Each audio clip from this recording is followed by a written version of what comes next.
Questions in the room. Yeah, super proud of this group and the resiliency that they had. Survival wasn't, it wasn't easy, but this was something that we really had to get accomplished and had to do. And again, 3 out of the last 5 games have been overtime. So just big time fight with this group. I'm really proud of this group. Yeah. First, a great job. You said for the last 5 overtimes was nothing new for you all. What did you like about how you all were able to pull this out in overtime after falling behind 3, crowds going crazy? Yeah. You have to pull it remaining in the overtime. Yeah, I like the way that we continue to work our schemes and trust our schemes, right? Inksler hit a big shot, but I think we trusted what we wanted to get accomplished defensively, taking away their guards, not letting them get easy looks and downhill looks. And so again, I thought we just had a big fight. We got big rebounds down the stretch. We got good defensive stops. I think we ended the game with 13 steals, so we did a good job of getting deflections. So I really liked, and then on the offensive end, we made some plays. And then when you see the offense, it seemed like there was times where it was like scramble. You obviously had to make a lot of big shots late in the clock, which I thought was not ideal. No. But the 2-man game between Jordin and Nas that really came up huge. Nas down. Yeah, Nas knocking down two shots. Those are shots that she's worked on over the last couple years. Tina having it down low and trusting that Nas was going to knock it in. I thought that those were 2 big plays, and it was a great bounce back game for Nas. The last game, you know what I mean, missing some easy bunnies. So for her to be able to step in and knock down those 2 shots, I think it was super poetic. Go ahead, Megan. Yeah, hey, Coach. First of all, great game. My heart rate's a little high, but I'm good. But wanted to ask you about Nas. I know you mentioned earlier just a second ago about her 2 shots, but talk to me about what you saw out of her confidence today. Yeah, Nas obviously was frustrated with herself from the last game, but we just kept talking to her about being prepared and being ready and trusting her preparation and understanding that sometimes games happen like that and you got to be short-term memory for the next game and stay confident. And she did that today. She stayed confident, and when those opportunities came, especially at the end of the clock, she didn't hesitate and knocked down 2 big shots. Go ahead, Emmanuel. About a great win. Talk to me about at the end. They was up in the end of the fourth, but you kept putting it together. Talk about some of the things that you talked about during that timeout to get them ready to get to the overtime. Need to continue to focus on getting stops. We were doing the right things. Sometimes, when you have a game plan, people knock down shots, people do something different that affects your game plan. But I thought we needed to continue to trust it defensively. Offensively, I thought we got some downhill attacks. I thought Leash hit a big shot. I thought we were getting bumped a little bit and the calls didn't go our way, and we continued to fight through. Leash hit a big shot on the baseline for us. Ryan with her attack at the end with the free throws. And obviously Nas knocking down 2 shots was big. Go ahead, Wilton. Coach, Washington is a team that typically averages about 22 assists per game. You held them to 14. You talk about the way the defense played and getting those deflections. What was the mindset around that, and how proud of you for your team in getting those deflections today? Like I said earlier, I thought defensively, especially down the stretch, we did a good job. We ended the game with 13 steals, so we were definitely alert and aware in those times. That's it, Wilton? Yes. Awesome. Thank you for your time first, and then we'll go on to Zoom. Okay. Long time no see. He used to cover you after you played for New York. Oh. Good old days. 3,000 square boy and 6,000 square boy. MSG days, great days. But obviously, great win today. What did you learn about the team that maybe you did not know coming into this game and able to pull this out?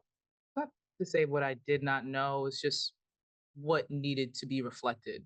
We see it in practice in one another. Just the toughness, relentless, the will to win. I mean, Nas making 2 big shots at the end of the stretch.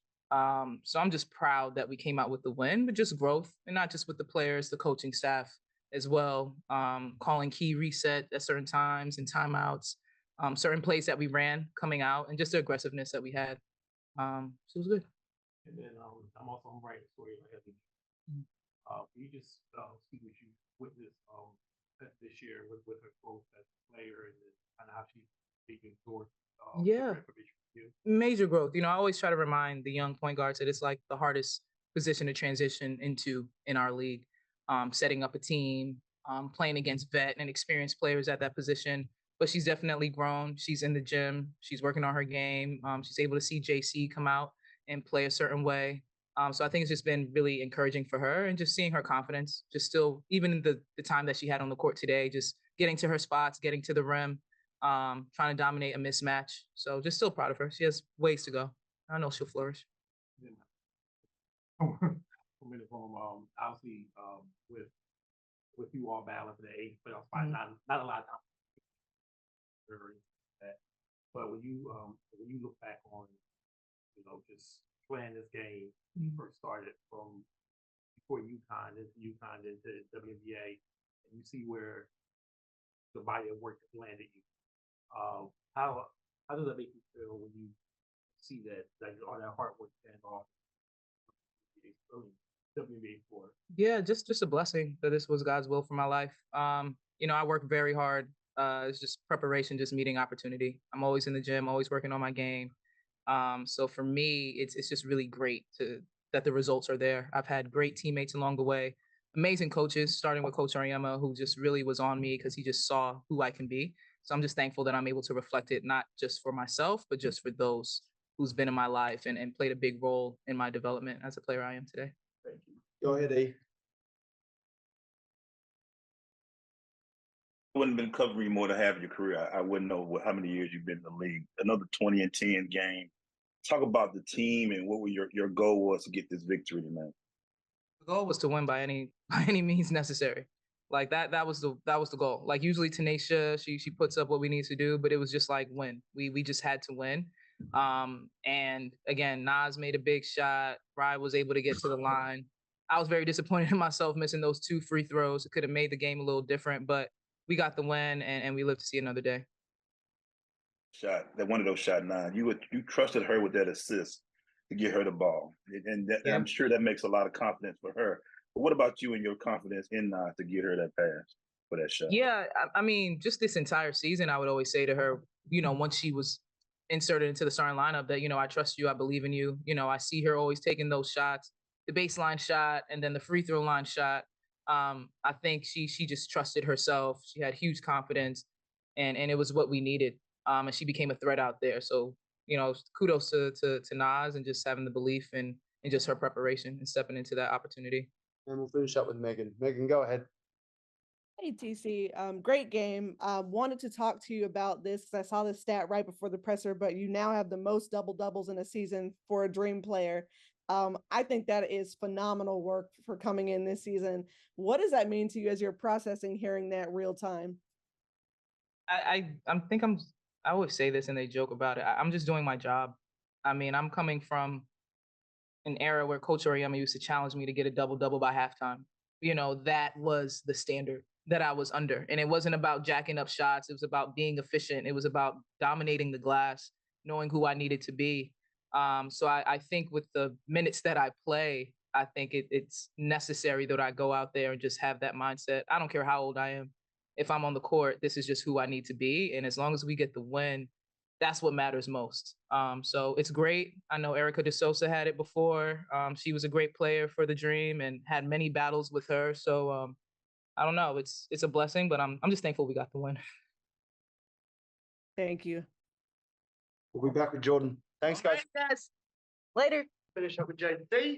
Rob's going to start questions in the room, and then we'll go to Zoom. Go ahead, Rob.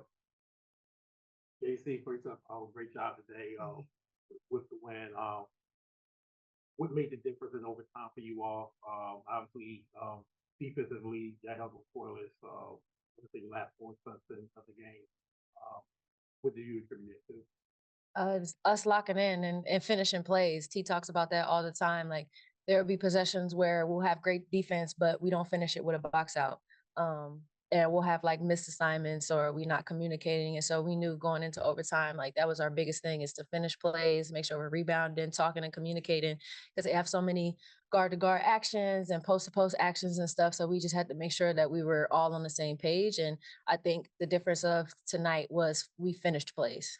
And then secondly, I know you would rather have a playoff spot clinched by now, of course. But in the big picture, the WNBA was just this year, how crazy and wonderful it's been. How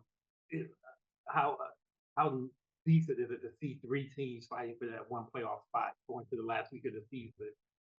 I mean, it's crazy. It's just a testament to this, how competitive this league is. I mean, every night you're going to get a game. There is no drop offs with any team in this league. And that's the great thing about why our game is starting to grow. And, you know, like you said, you have 3 teams fighting for the last spot, and it's obviously going to come down to the wire. And so, like I said, it's just a testament to how competitive we are as women, as athletes. And just continuing to, you know, be professionals. And it doesn't matter if, you know, if it's the first game of the season or the last game of the season, we're going to continue to fight. We're going to continue to play. That's our jobs. And so, you know, I'm just really excited to see the league continuing to grow with new teams coming in and just the competitiveness of our league. Go ahead, Megan. Hey, JC, great game. Wanted to ask you about Tina Charles. She has continued to set records, set another one today with franchise record for most double doubles. If you had one word to describe her game from what you've seen, what word would that be? Beast. Plain and simple, beast. Day in and day out, like TC and even Nas, but TC is our OG. She's our anchor. And, you know, we really rely on TC for a lot of things and her veteranship. She's just been a great mentor to everybody on this team, continuing to encourage us day in and day out. And, you know, she shows up every single game. Like I said, she's a beast, as you said, that she's setting records, breaking records. And, you know, I'm really honored to be her teammate. Go ahead, E. Tell me when it's come down the line and they had took the lead in the 4th, but you guys still fought and went in overtime. Tell me the mindset. What was some of the huddle talks? Because I know you didn't want to get this one. You've been in a lot of 3 out of the last 5 games overtime, but you wanted to finish this one strong. Talk about what was going on in those huddles at the time. Just our executing defensively and offensively, making sure that we're all on the same page and what we're doing and defensive schemes, and then offensively just trying to execute, looking for certain people and certain looks out of our offense. And, you know, honestly, it comes down to we needed to win this game, and we knew that we needed to win. It was basically win or go home. And so we were all on the same page that we had to continue to fight. And like I said earlier, we needed to finish plays. I think that was the difference between last game and this game, is that we actually finished plays this time. We made some shots and we executed down the stretch. We got timely stops when we needed to. We boxed out, we rebounded. We did everything that we needed to do to come through with this win. And I'm just super proud of this team and having another day to fight for the 8th spot. And we'll finish up with Wilton. Wilton, go ahead. Jordin, obviously Nas hits those 2 big shots. How would you describe her level of confidence right now? Nas's confidence, like I spoke to it before, she's our anchor. Nas's confidence has grown tremendously. I know in the first half of the game, we were continuing to encourage her to be aggressive and look at the basket and making her a threat. And she is a threat. And so we just try to keep encouraging her and telling her to take shots when she's open. And she definitely did that down the stretch. She hit 2 big shots that we needed, one to send us into overtime and then one to expand our lead in overtime. So I'm very proud of Nas and her growth and her confidence and her doing the little things for us. If it's rebound, if it's screening, communicating and talking, she does all the little things for us that make us a better team. And so I was just really happy for her that down the stretch, she trusted herself, she trusted her preparation, and she knocked those shots down when we needed her to. Awesome. We'll see everyone in Atlanta on Tuesday. Thank you. Thank you.